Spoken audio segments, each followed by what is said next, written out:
Bugun men pensionerlar uchun mobil tariflar masalasini juda aniq tushuntirib beraman. Chunki bu mavzu oddiy telefon puli haqida emas, har oy pensiyadan ortiqcha pul chiqib ketmasligi haqida. Ujal. Belini va Mobius abonentlari orasida ko'p uchraydigan muammo shuki, odam tarif nomini bilmaydi. Qo'shimcha xizmatlar ulanganini sezmaydi. İnternet ishlatmasa ham pul yechiladi. Keyin oy oxirida nega balansim kamayib qoldi degan savol paydo bo'ladi. Bu ma'lumot har bir oilaga kerak, chunki pensionerning telefoni ko'pincha farzandlar, shifokor, bank, nafaqa xabarlari va favqulodda aloqa uchun ishlatiladi. Shuning uchun hozir kanalga obuna bo'lib qo'ying. Videoga like bosing va bu videoni ota-onangizga, buvingizga, bobongizga yoki pensioner tanishlaringizga yuboring. Men bugun masalani reklamadagidek emas, amalda odam pulini qanday tejashi mumkinligi nuqtai nazaridan tushuntiraman. Oldin ko'pchilik pensionerlar telefonni faqat qo'ng'iroq uchun ishlatardi. Masalan, bir oyda 20-30 marta qo'ng'iroq qilardi, bir necha SMS yuborardi, internetga deyarli kirmasdi. Shunda oddiy daqiqali tarif yoki har kuni pul yechilmaydigan tarif yetarli bo'lardi. Telefon tugmachali bo'lsa, internet umuman ishlamasdi. Shuning uchun abonent faqat gaplashganiga pul to'lardi. Hozir esa vaziyat o'zgargan. Pensionerlarning ko'pchiligida smartfon bor. Bank ilovasi, Telegram, WhatsApp, davlat xizmatlari, shifokor bilan yozishish, video qo'ng'iroq, YouTube, ob-havo, karta. Hatto dorixona narxini ko'rish uchun ham internet kerak bo'lib qoldi. Shu bilan birga operatorlar tariflarni paket ko'rinishida taklif qiladi. Ichida daqiqalar, internet, SMS, ba'zan ijtimoiy tarmoqlar uchun alohida trafik bo'ladi. Bu yaxshi tomoni, lekin yomon tomoni ham bor. Odam paket shartini tushunmasa, limit tugagandan keyin pul balansdan alohida yechila boshlaydi. Men amaliyotda ko'p ko'rgan holat shuki, pensioner oyiga 25 ming yoki 35 ming so'mlik tarifdaman deb o'ylaydi. Lekin aslida telefonda yana qo'shimcha internet paket, pullik musiqa xizmati, kim qo'ng'iroq qildi xizmati. Kunlik obuna yoki eski tarifdagi avtomatik yechimlar ulangan bo'ladi. Natijada oyiga 35 ming emas, 26 ming so'm ketadi. Bu farq kimlargadir kichik tuyulishi mumkin, lekin pensiya oladigan odam uchun har oy 20 ming so'm ham to'g'ri. Non, yo'l haqi yoki kommunal to'lovga ta'sir qiladi. Men avvalo kimlar albatta mobil tarifini tekshirtirishi kerakligini aytaman. Birinchi guruh telefoni smartfon bo'lgan pensionerlar. Agar odam Telegram, YouTube, WhatsApp, bank ilovasi yoki video qo'ng'iroq ishlatsa, unga faqat arzon daqiqali tarif yetmasligi mumkin. Chunki smartfon fon rejimida ham internet ishlatadi. Masalan, telefon yangilanish oladi, Telegram rasmlarini yuklaydi. WhatsApp ovozli xabarlarni tushiradi, Google xizmatlari ma'lumot almashadi. Pensioner o'zi men internetga kirmadim deb o'ylaydi, lekin telefon 200 megabaytni o'zi ishlatgan bo'lishi mumkin. Ikkinchi guruh oy davomida balansiga tez-tez pul tashlaydiganlar. Masalan, odam oy boshida 30 ming so'm to'laydi, keyin 10 kundan so'ng yana 10 ming, oyning oxirida yana 15 ming tashlaydi. Bu yerda tarif mos emas yoki qo'shimcha xizmatlar ulangan bo'lishi ehtimoli katta. To'g'ri tanlangan tarifda odam oldindan biladi. Masalan, oyiga taxminan 30-40 ming so'm ketadi va shu pulga qancha daqiqa, qancha internet olishini tushunadi. Uchinchi guruh boshqa operatorlarga ko'p qo'ng'iroq qiladigan pensionerlar. Masalan, bu 3 yil ishlatadi, lekin farzandi Belinida, nevarasi Mobiusda, shifokori Uztelejomda bo'lishi mumkin. Ayrim eski tariflarda tarmoq ichidagi qo'ng'iroqlar arzon, boshqa operatorga qo'ng'iroq qimmat bo'ladi. Shunda odam men ko'p gaplashmadim deydi. Lekin har qo'ng'iroq boshqa tarmoqqa bo'lgani uchun pul tez tugaydi. Hozirgi paketli tariflarda esa ko'pincha barcha yo'nalishlarga daqiqa beriladi. Shu sababli tarifni tanlashda ichida nechta daqiqa bor degan savol bilan birga bu daqiqalar qaysi operatorlarga ishlaydi degan savolni ham berish kerak. 4-guruh faqat qo'ng'iroq qiladigan va internet ishlatmaydigan pensionerlar. Bunday odam uchun katta internetli qimmat tarif kerak emas. Masalan, boboning tugmachali telefoni bor. Oyga bir esm daqiqa gaplashadi. Internetga kirmaydi. Unga 1-2 gigabayt internetli tarif ulash mantiqsiz bo'lishi mumkin. Chunki u foydalanmaydigan xizmat uchun pul to'laydi. Bunday holatda eng arzon oylik abonent to'lovli tarif ijtimoiy tarif yoki oddiy daqiqalar paketi ko'proq mos keladi. Lekin bu ham operatorning amaldagi shartlariga qarab tekshiriladi. Endi real misollar bilan ko'rib chiqaman.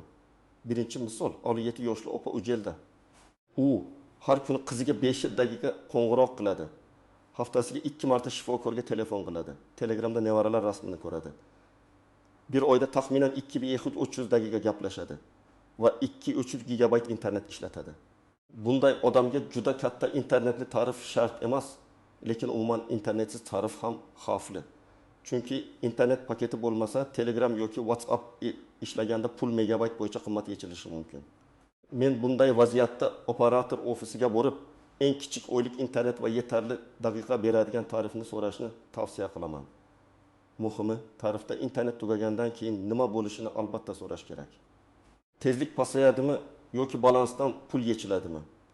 Ikkinchi misol, 72 yoshli ota Berlinda u internet ishlatmaydi, lekin kuniga 10-15 daqiqa gaplashadi.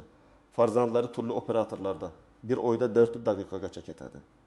Agar u eski tarifda bo'lsa va boshqa operatorlarga qo'ng'iroq narxi daqiqasiga qimmat bo'lsa, oyiga 680 ming so'mgacha sarf chiqishi mumkin. Lekin ichida barcha yo'nalishlarga daqiqa beradigan oylik tarif tanlansa, xarajat ancha barqarorlashadi. Bu yerda internet hajmi ikkinchi darajali, asosiy mezon daqiqalar soni va barcha tarmoqlarga amal qilishi. Uchinchi misol, 64 yoshli pensioner Mobius'da. U smartfonda bank kartasi balansini tekshiradi. Telegramda mahalla guruhini o'qiydi.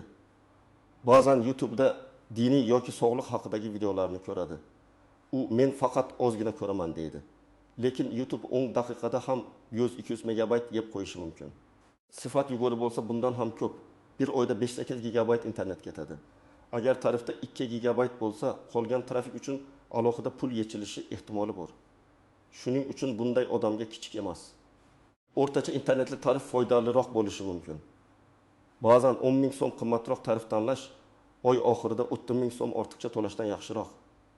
Kim xavotir olmasligi mumkin?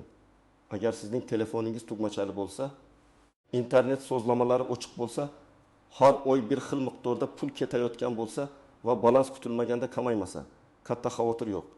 Lekin baribir yilga kamida bir marta tarifni tekshirtirish kerak. Chunki eski tariflar yopilishi, shartlar o'zgarishi, xizmatlar avtomatik ulanishi yoki telefon raqamiga ilgari ulangan pulli xizmatlar qolib ketishi mumkin. Endi eng muhim nozik joylarga o'taman. Birinchi noziklik. Pensionerlar uchun tarif degan ibora hamma operatorda bir xil ma'noni anglatmaydi. Ujal, Berlin va Mobius'da turli davrlarda ijtimoiy tariflar, qulay paketlar, maxsus aksiyalar yoki katta yoshdagilar uchun mos takliflar bo'lishi mumkin. Lekin ular nomi, narxi, ulanish sharti va amal qilish muddati bo'yicha farq qiladi. Shuning uchun men hech qachon faqat qo'shnining gapiga qarab tarif almashtirishni tavsiya qilmayman. Qo'shningizga mos tarif sizga mos kelmasligi mumkin. Ikkinchi noziklik, pasport va raqam egasi masalasi. Ko'p pensionerlar yillar oldin raqamni farzandi nomiga olgan bo'ladi. Ofisga borganda esa operator ayrim amallarni faqat raqam egasining pasporti bilan bajaradi. Masalan, tarifni almashtirish, sim kartani tiklash, ayrim xizmatlarni o'chirish yoki rasmiy ma'lumot olish uchun raqam kimning nomida ekanini tekshirishi mumkin. Shuning uchun pensioner ofisga borishdan oldin raqam o'z nomidami yoki farzandining nomidami, shuni aniqlash kerak. Agar raqam farzand nomida bo'lsa, farzand bilan birga borish yoki ishonchnoma masalasini aniqlash kerak bo'ladi. Uchinchi noziklik, tarif narxi reklamada ko'rsatiladi, lekin qo'shimcha shartlar mayda yozuvda bo'ladi. Masalan, oylik abonent to'lovi 30 ming so'm bo'lishi mumkin, lekin ulanish narxi alohida bo'lishi, tarifga o'tish pullik bo'lishi, internet tugagandan keyin qo'shimcha paket avtomatik ulanishi yoki trafik faqat ma'lum ilovalarga amal qilishi mumkin.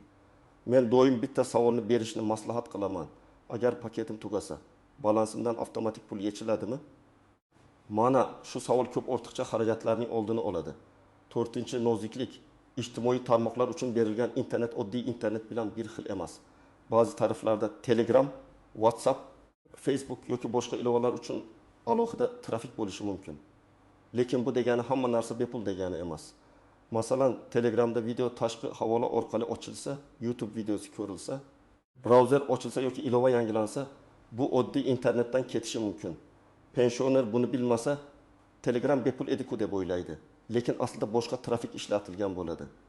5-noziklik, roaming va xalqaro qo'ng'iroqlar. Agar farzandingiz Rossiya, Qozog'iston, Turkiya yoki boshqa davlatda bo'lsa, oddiy tarifdagi daqiqalar xalqaro qo'ng'iroqqa ishlamasligi mumkin. Pensioner chet elga oddiy telefon qo'ng'irog'i qilsa, pul juda tez ketadi. Bunday vaziyatda WhatsApp yoki Telegram orqali internet bilan qo'ng'iroq qilish arzonroq bo'lishi mumkin. Lekin buning uchun internet paketi yetarli bo'lishi kerak. Agar telefon sozlash qiyin bo'lsa, farzandlar bir marta sifatli sozlab berishi va qaysi tugmani bosishni ko'rsatishi kerak. 6. noziklik tarif almashtirish va eski paket qoldig'i. Ayrim hollarda tarifni almashtirsangiz, eski tarifdagi daqiqa yoki internet qoldig'i kuyishi mumkin. Ba'zan yangi tarif darhol ishlaydi. Ba'zan keyingi hisob davridan boshlanadi. Shuning uchun tarifni oyning o'rtasida almashtirishdan oldin qoldiqni tekshiring. Masalan, agar oy boshida 4,000 so'm to'lab 25 gigabayt olgan bo'lsangiz, 5 kuni tarifni almashtirish qoldiqning yo'qolishiga olib kelishi mumkin. Yaxshi operator xodimidan aniq so'rang. Hozir o'tsam, qolgan daqiqam va internetim saqlanadimi? 7. noziklik pullik obunalar. Bu eng ko'p uchraydigan muammo. Ba'zan odam biror havolani bosadi, SMSga javob beradi, internetda reklama chiqadi yoki ilgari ulangan xizmat qolib ketadi. Natijada har kuni 500 so'm, 1000 so'm yoki undan ko'proq pul yechilishi mumkin. Bir oyda bu 25-30 ming so'm bo'ladi.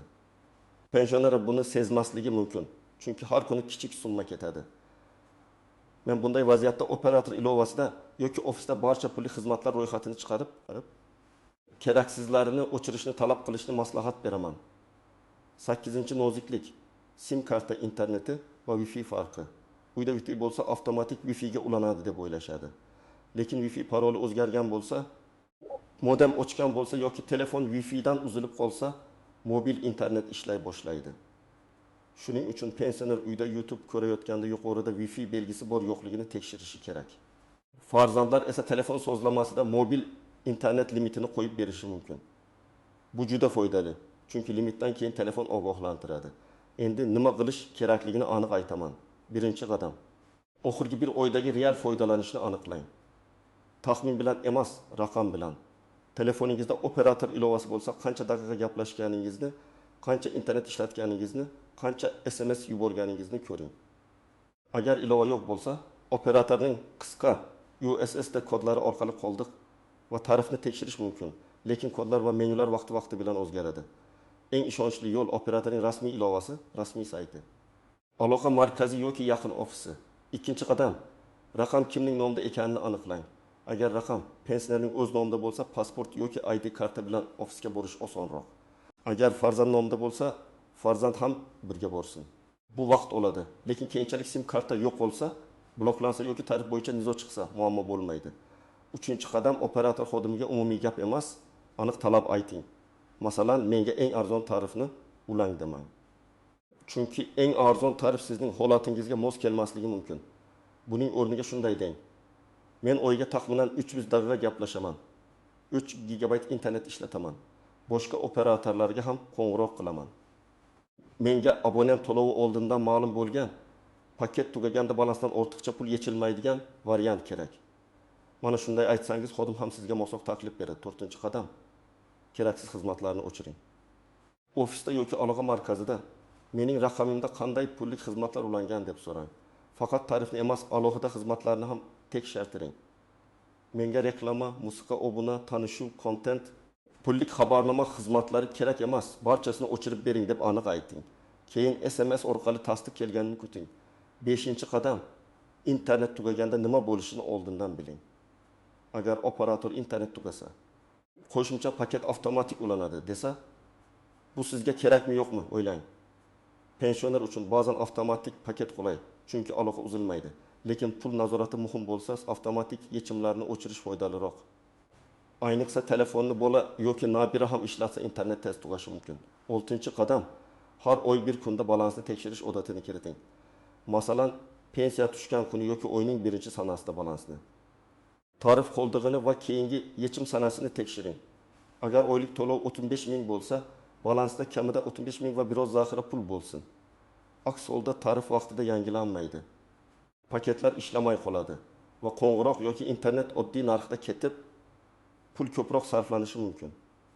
7-qadam, farzandlar ota-onasining telefonini bir marta to'liq sozlab bersin.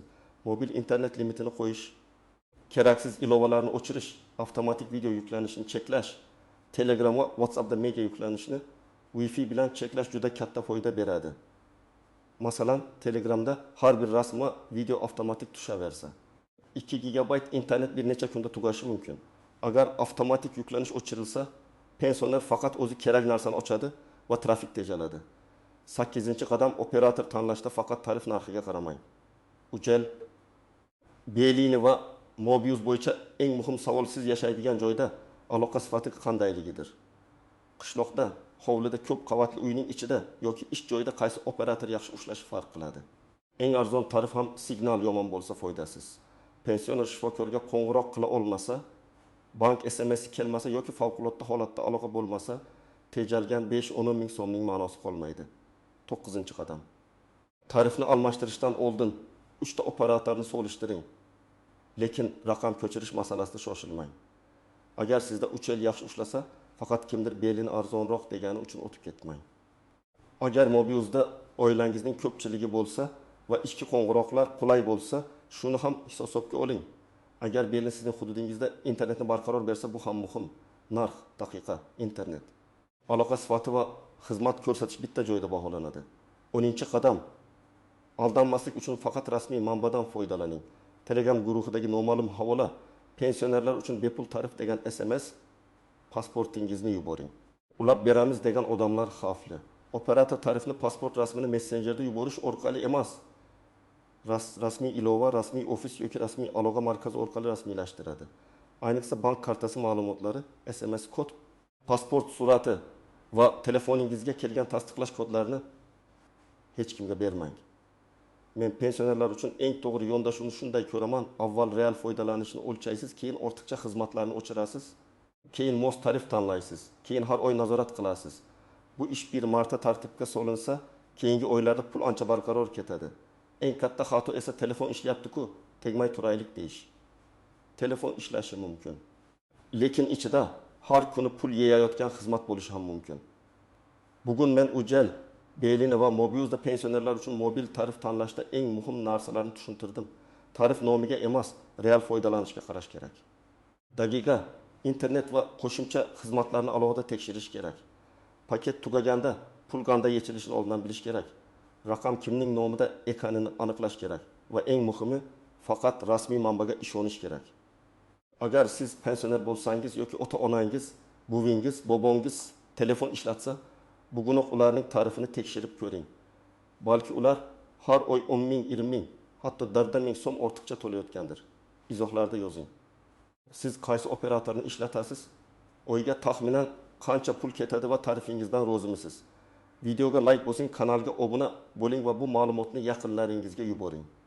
Chunki bitta to'g'ri tarif butun oy davomida pensiyadan ortiqcha pul chiqib ketishining oldini olishi mumkin.